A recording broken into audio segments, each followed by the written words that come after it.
সিবিআইয়ের জালে আরজি কর হসপিটালের প্রাক্তন অধ্যক্ষ সন্দীপ ঘোষ। এই সন্দীপ ঘোষকে আগেই সিবিআই নোটিশ পাঠিয়েছিল হাজিরা দেওয়ার জন্য, কিন্তু আরজি করের প্রাক্তন অধ্যক্ষ সন্দীপ ঘোষ তিনি সিবিআই দপ্তরে না গিয়ে, হাজিরা না দিয়ে তিনি আইনজীবী মারফত কলকাতা হাইকোর্টের দ্বারস্থ হয়েছিলেন। কি জন্য? যে সিবিআইয়ের কাছে হাজিরা দিলে তাকে গ্রেপ্তার করা হতে পারে, অর্থাৎ আরজি করের প্রাক্তন অধ্যক্ষ সন্দীপ ঘোষকে গ্রেপ্তার করা হতে পারে, এই আশঙ্কায় তিনি হাইকোর্টের দ্বারস্থ হয়েছেন। কিন্তু হাইকোর্টে প্রধান বিচারপতির ডিভিশন বেঞ্চ, টি.এস. শিবজ্ঞানমের ডিভিশন বেঞ্চ তার যে আবেদন, সেই আবেদন নাকচ করে দিয়েছেন।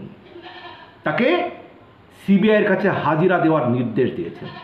সেই সঙ্গে সন্দীপ ঘোষ আরও আবেদন করেছিলেন যে তাকে যেন নিরাপত্তা দেওয়া হয়, পুলিশি নিরাপত্তা, কিন্তু তার কোনো আবেদনে কলকাতা হাইকোর্ট সাড়া দেয়নি, কোনো রক্ষা কবচ দেয়নি যে সিবিআই দপ্তরে গেলে তাকে গ্রেপ্তার করা হতে পারে।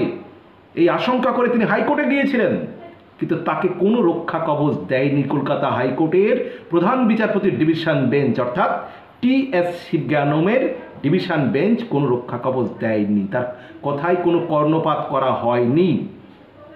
স্বাভাবিকভাবেই দুপুরবেলায় মাঝ রাস্তা থেকে আটক করে নিয়ে যায় সিবিআই আরজি করের প্রাক্তন অধ্যক্ষ সন্দীপ ঘোষকে। মাঝ রাস্তা থেকে আটক করে নিয়ে যায়, সম্ভবত সিবিআই তাকে গ্রেপ্তার করতে পারে, আবার জিজ্ঞাসাবাদ করে তাকে ছেড়েও দিতে পারে। কিন্তু আমি যখন ভিডিওটি করছি তখন পর্যন্ত তথ্য সিবিআইয়ের জালে চলে এসেছে সন্দীপ ঘোষ, তাকে আটক করা হয়েছে, কিন্তু তাকে গ্রেপ্তার করা হয়েছে কিনা এখন পর্যন্ত ক্লিয়ার মেসেজ, বক্তব্য আমরা সিবিআইয়ের তরফ থেকে এখনও পাইনি। তবে সিজিও কমপ্লেক্সে সেই সময় যখন আমি এই ভিডিওটি করছি সম্ভবত তাকে জেরা শুরু করা হয়েছে। কাকে? এই সন্দীপ ঘোষকে, এবং তাকে মুখোমুখি বসানো হবে চেস্ট মেডিসিন বিভাগের প্রধান অরুণাভ দত্ত চৌধুরীর সঙ্গে, তাকে মুখোমুখি বসিয়ে জেরা করা হবে বলে আমরা জানতে পারছি। এবং আমি আবারও বলছি, এই ভিডিওটি আমি যখন করছি তাকে সম্ভবত জেরা করা শুরু হয়ে গিয়েছে এবং তাকে মুখোমুখি বসানো হবে সিজিও কমপ্লেক্সে চেস্ট মেডিসিন বিভাগের প্রধান অরুণাভ দত্ত চৌধুরীর সঙ্গে। আপনারা জানেন যে আগেই এই আরজি কর কাণ্ডে একজন সিভিক ভলেন্টিয়ার্স সঞ্জয় রায় গ্রেপ্তার হয়েছে, কিন্তু সঞ্জয় রায় কি একা? আর কেউ নেই। এবার অন্তত এই সন্দীপ ঘোষ আরজি করের প্রাক্তন অধ্যক্ষ, প্রাক্তন প্রিন্সিপাল, তাকে জেরা করে হয়তো নতুন তথ্য বেরিয়ে আসবে বলেই আমরা মনে করছি। কেন আরজি করের এই যে ইমার্জেন্সি বিভাগের 4তলা বিল্ডিংয়ের একটা অংশ তড়িঘড়ি করে ভাঙা হয়েছিল, সেটা কার নির্দেশে? এই সন্দীপ ঘোষের নির্দেশে নয় তো? আর হলে কেন তিনি তড়িঘড়ি নির্দেশ দিয়েছিলেন, সে প্রশ্নও কিন্তু এবার আসছে। এবং তাকে মুখোমুখি জেরায় এ তথ্য আমরা জানতে পারবো পরবর্তীতে, যে কেন তিনি ভাঙতে বলেছিলেন বা কার নির্দেশে ভাঙতে বলা হয়েছিল, সেটা কিন্তু আমরা জানতে পারবো।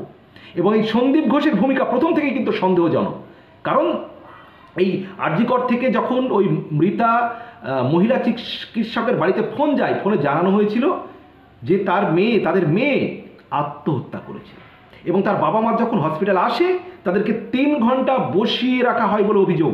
তার বাবা মা অভিযোগ করে পরবর্তীতে 3 ঘন্টা বসিয়ে রেখে তাদেরকে বলা হয় প্রথমে যে আপনার মেয়ে অসুস্থ, পরে বলা হয় আত্মহত্যা করেছে। তাহলে জবাব তো এই প্রাক্তন অধ্যক্ষ সন্দীপ ঘোষকে বা দিতে হবে।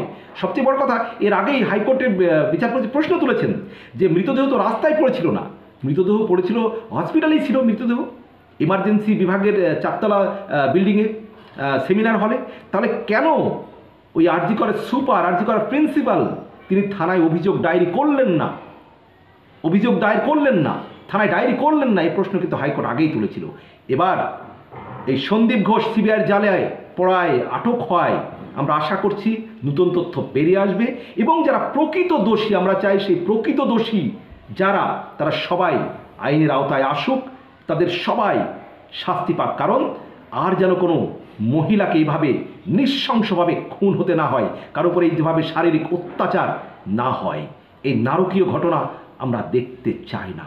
আমরা সেই মহিলা চিকিৎসকের যেমন আত্মার শান্তি কামনা করি, তেমনি তার যেন সুবিচার হয়, এই দোষী যারা তারা যেন শাস্তি পায়, সেই মৃতা চিকিৎসক মহিলা ডাক্তার তার পরিবার যেন সুবিচার পায়, দোষী যারা তারা যেন সবাই গ্রেপ্তার হয় এবং উপযুক্ত শাস্তি হয়, এটা আমরা সবাই চাই। আর আপনারা যারা দেখছেন তাদের সবাইকে আন্তরিক শুভেচ্ছা। আপনারা কমেন্ট বক্সে আপনাদের মতামত জানাবেন। ভালো থাকবেন, সবার জন্য শুভকামনা।